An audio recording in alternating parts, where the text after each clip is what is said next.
నమస్తే, welcome to our channel. నేను సిరి. వైఎస్ఆర్ వారసుడిగా ప్రజల అభిమానం, అనుచరగణం సపోర్ట్ చేసుకొని ఇష్టారాజ్యంగా రెచ్చిపోయారు ఏపీ సీఎం జగన్. ఆ ప్రజలు తిరగబడితే, అనుచరులు ఎదురు తిరిగితే ఎలా ఉంటుందో ఇప్పుడిప్పుడే ఆయనకు అనుభవంలోకి వస్తుంది.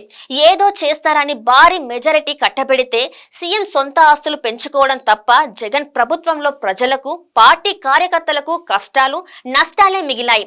అవకాశం దొరకని వాళ్ళు, గెలుస్తామనే నమ్మకం లేని నాయకులు ఇప్పటికే వైసీపీని వీడుతుండగా క్షేత్రస్థాయి లీడర్లు, వారి వెంట క్యాడర్ కూడా పార్టీకి గుడ్ బై చెప్పే ఆలోచనలో ఉన్నారని తెలుస్తుంది. ఫ్యాన్ గాలి ఎవరికి పడడం లేదా? సీఎం జగన్ ఏకాకిగా మారుతున్నారా? ఎన్నికలకు పూర్తి స్థాయి సన్నద్ధత లేకుండానే సిద్ధం అంటున్నారు ఏపీ సీఎం జగన్. అభ్యర్థుల ఎంపిక పూర్తి కాలేదు. ఎంచుకున్న వాళ్ళు చివరి వరకు ఉంటారో పోతారో చెప్పలేని పరిస్థితి కనిపిస్తుంది. సిట్టింగ్ ఎమ్మెల్యేల మార్పు ద్వారా ప్రజల్లో వైసీపీ ప్రభుత్వంపై వ్యతిరేకత ఉందని ఒప్పుకున్నారు ముఖ్యమంత్రి. తప్పంతా ఎమ్మెల్యేలు, ఎంపీల మీదకు తోసేసి కొత్త మొహాలను చూపించి ఇంకో ఛాన్స్ అడుగుతున్నారు ఆయన. అయితే జగన్ ను చూసి ఓటు వేసే వాళ్ళు రోజు రోజుకి తగ్గిపోతున్నారని రీసెంట్ గా జరుగుతున్న పరిణామాలు స్పష్టం చేస్తున్నాయి. అంగన్వాడీల ఆందోళన, కాంట్రాక్ట్ కార్మికులు, ప్రభుత్వ ఉద్యోగాల నిరసనలు ఉక్కుపాదంతో అణిచివేసింది జగన్ సర్కారు. చిరు ఉద్యోగుల డిమాండ్లపై సానుకూల స్పందన లేకపోగా వారి సమస్యలను పరిష్కరించకుండా నిరంకుశ ధోరణితో వ్యవహరించారు సీఎం జగన్. రాష్ట్రంలో అన్ని విభాగాల కింద దాదాపు 8 లక్షల మంది ప్రభుత్వ ఉద్యోగులు ఉంటారు. వీరి కుటుంబాలు, బంధువులు, స్నేహితులను కలిపితే 50 లక్షల వరకు లెక్క తేల్చారు. ఈ సంఖ్య రాష్ట్రంలోని మొత్తం ఓటర్లలో 10% సమానం. వీరిలో ఎక్కువ మంది జగన్ కి ఇంకో ఛాన్స్ ఇవ్వడానికి రెడీగా లేరనే చెప్పుకోవచ్చు. ఎప్పుడు ఎన్నికలు వస్తాయా, ఎప్పుడు వైసీపీ ప్రభుత్వాన్ని దించుదామా అని ఎదురు చూస్తున్నారు. సంక్షేమ పథకాలకు బటన్ నొక్కడం తప్ప రాష్ట్రంలో ఇంకేం పని చేయలేదు జగన్ ప్రభుత్వం. ముఖ్యంగా గ్రామ పంచాయతీలకు బడ్జెట్ కేటాయింపులు, కేంద్రం నుంచి వచ్చిన గ్రాంట్లు కూడా ఇవ్వకుండా ఆ నిధులు మొత్తం సీఎం జగన్ సొంత ఇమేజ్ పెంచే బటన్ పథకాలు, వాటి పబ్లిసిటీకే వాడేశారు. లక్షలు, కోట్లు ఖర్చు పెట్టుకొని సర్పంచులుగా గెలిచిన వాళ్లకు అప్పులు, తిప్పలే మిగిలాయి. సొంత డబ్బుతో పనులు చేసిన ప్రభుత్వం నుంచి బిల్లులు రాకపోవడంతో అనేక మంది గ్రామ స్థాయి వైసీపీ నాయకులు కోట్ల అప్పులు పాలయ్యారు. తమ గోడు పట్టించుకోండి మహాప్రభు అని ఎన్నిసార్లు విన్నవించిన తాడేపల్లి ప్యాలెస్ రారాజు మనసు కరగలేదు.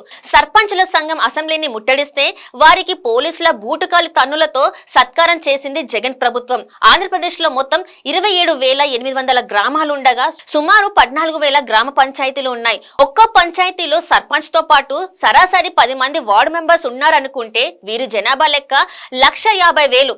వీరి కుటుంబ సభ్యులు, బంధువులతో పాటు ఒక్కొక్కరు కనీసం 10 మంది నుంచి వందలు, వేలల్లో ప్రజలను ప్రభావితం చేయగలరు. అంటే సర్పంచుల సంఘం ద్వారానే సుమారు 1,50,00,000 మంది, అంటే మొత్తం ఓటర్లలో 30% మంది వైసీపీకి వ్యతిరేకంగా ఓటేసే అవకాశాలు కనిపిస్తున్నాయి. చంద్రబాబు హయాంలో ఉచిత ఇసుక పాలసీ అమల్లో ఉండేది. జగన్ సీఎం అయ్యాక 6 నెలలు ఇసుక తవ్వకాలు నిలిపివేశారు. ఆ తర్వాత కొత్త శాండ్ పాలసీ పేరుతో రాష్ట్రంలోని ఇసుక మొత్తం తన మనుషుల చేతులకి అప్పగించారు. ఈ వ్యవహారంలో వైసీపీ పెద్దలు 40,000 కోట్లు దోచుకున్నారని టీడీపీ, బీజేపీ నేతలు ఆరోపణ.